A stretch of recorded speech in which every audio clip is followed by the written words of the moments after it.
sons of God saw the daughters of men, and that they were fair. So the sons of God, and they came down to take wives of their choosing. And the Lord said that my spirit shall not always strive with man, for that he also is flesh, yet the days shall be 125 years. So 125 years, God dealt with what you're going to find out in the next verse, giants in the earth in those days. So in verse 4, there were giants in the earth in those days, and also after that, when the sons of God came into the daughters of men, and they bare children. So obviously they took wives and they bare children, and they became mighty men, which were of old, men of renown. So what we know here is giants were the result when the sons of God came down, or some people call them the Nephilim, and that's pretty apparent when you see that. So there was definitely mingling going on with flesh and with women, and I believe the Bible sort of shows that probably mingled with other flesh as well, to make things like you might have seen mythical creatures like mermaids, reptilians.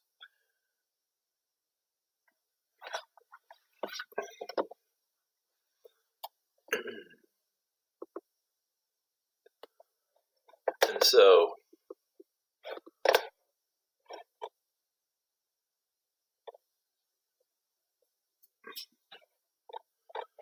if we go to chapter 7,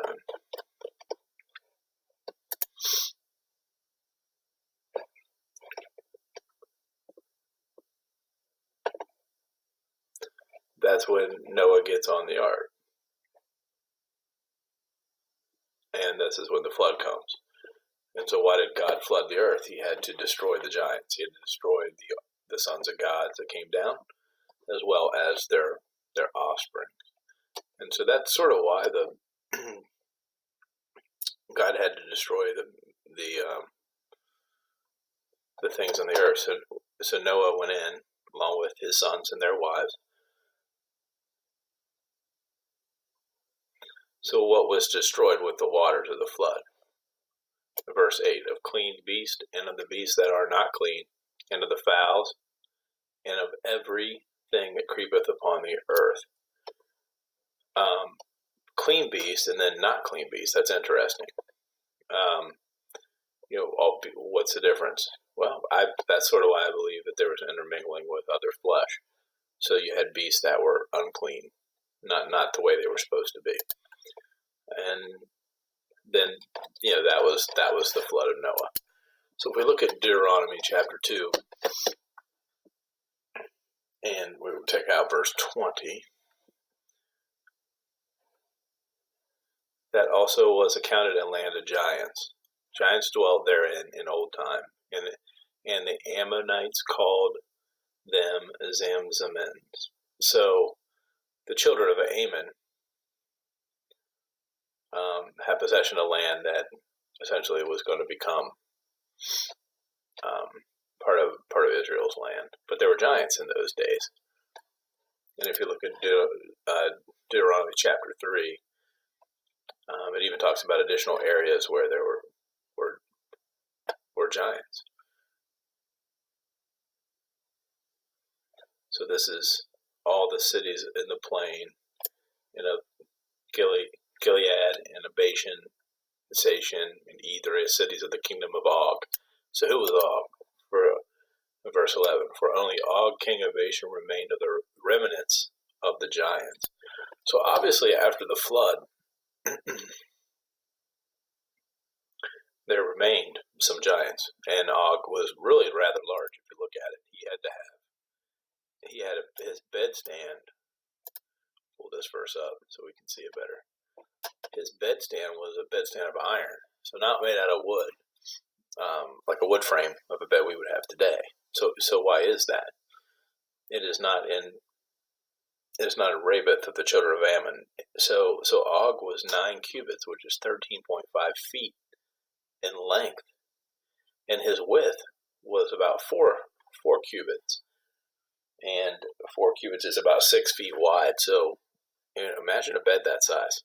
So again, it shows that the Bible does show that the Jewish people actually had to rid the giants of their land to control it. That continued with, obviously, the story of David and Goliath, and with Joshua, had to also do that as well.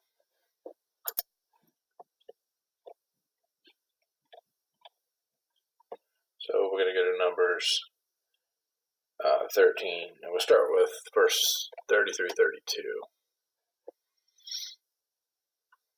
And there we saw giants, the sons of Anak, which come of the giants, and we were in our own sight as grasshoppers. So they, Caleb and Moses, they were searching. They had a report of the land which they searched. The children of Israel saying the land that they searched was inhabited by these giants that made them, the Israelites, the people, look like grasshoppers. So, a lot of people think that that's just like, well, that's just an interpretation. That's, that's just sort of an exaggeration. They certainly couldn't be that tall, but, in Isaiah, if you look at verse 22, God talks about himself sitting upon the circle of the earth, and his inhabitants thereof are grasshoppers. So grasshoppers seems to be a measurement when something's tiny compared to something else.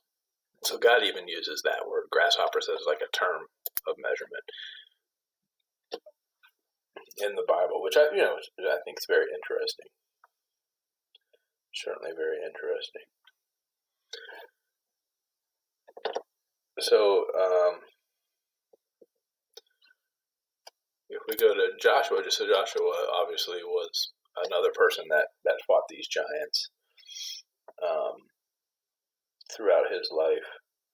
But if we go back to Numbers, we'll do this real quick. Go to verse 23.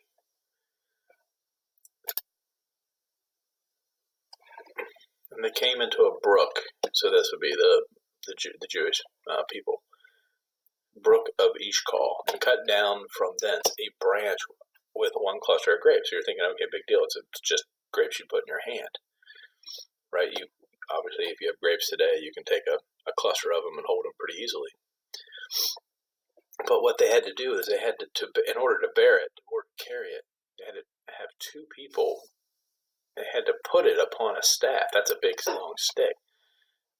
So that basically, two people had to carry a staff of just one cluster of grapes. That must have been a gigantic cluster of grapes, much bigger than any grapes that we would have today at the store. So again, I think it just goes to show. And in Joshua, in that time period where they claimed Israel as their land, they had to fight off what would be the giants. And it looked like it was a period of maybe, 5 or so years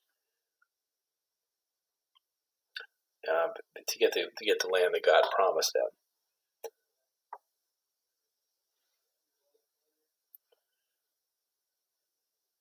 And so we'll take a look at Joshua 11:21.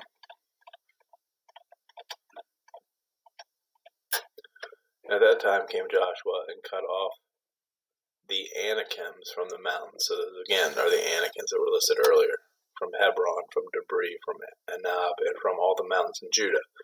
And from all the mountains of Judah, Joshua destroyed them utterly with their cities.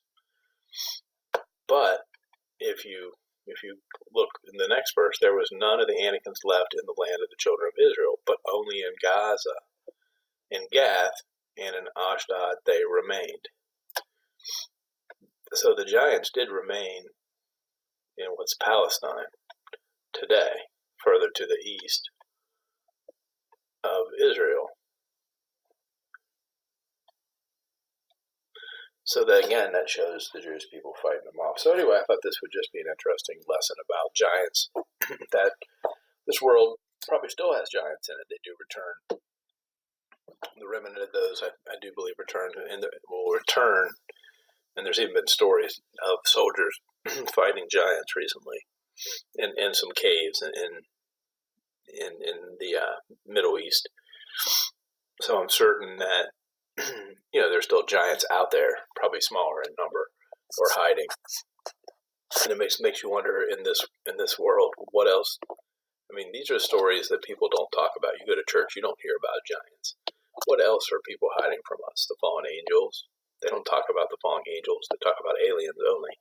So anyway, I just thought this would be a blessing about Genesis 6, and that there are giants. That the Son of God came down and made giants, made children, made offspring, which then God had to create Noah's flood to destroy. But the one kind of flesh not mentioned that was destroyed in Noah's flood was fish, aquatic animals. So it could be that the remnant survived that way. Could be other ways, but I thought this lesson might be interesting. God bless. Have a great day.